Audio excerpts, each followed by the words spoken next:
Petrol doğanın bize en değerli hediyesi.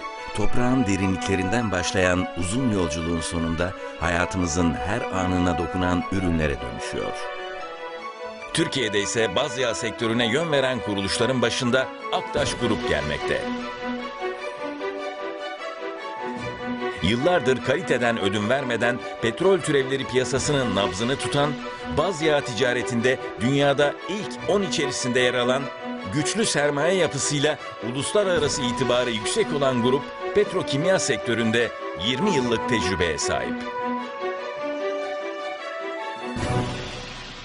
Mustafa Aktaş liderliğinde kuruluşundan itibaren Türkiye'nin ekonomik kalkınmasına katkı sağlamayı misyon edinen Aktaş Grup, baz yağ ticaretinde 400 milyon doların üzerindeki cirosuyla Türkiye'nin en büyük tedarikçisi ve ülke ihtiyacının yaklaşık %40'ını karşılamakta. Aktaş Grup, petrol türevlerinden oluşan mevcut ürün portföyünü geliştirirken dünyanın değişik bölgelerindeki en büyük sektör oyuncularıyla işbirliği yapıyor, böylece global oyuncular arasında yerini sağlamlaştırıyor.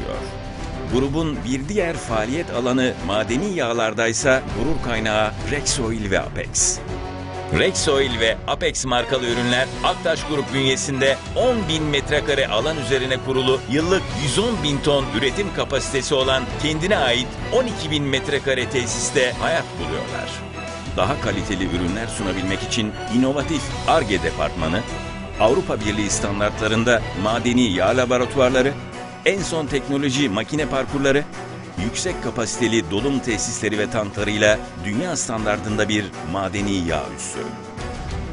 Üretimden laboratuvara, Ar-Ge'den sahaya, ülkenin en profesyonel ve işinde uzman bireyleriyle çalışan Aktaş Grup, mesleki ve kişisel eğitime verdiği önem doğrultusunda deneyimli, istekli ve ekip ruhuyla hareket eden çalışanlarının gelişimini sürekli destekliyor.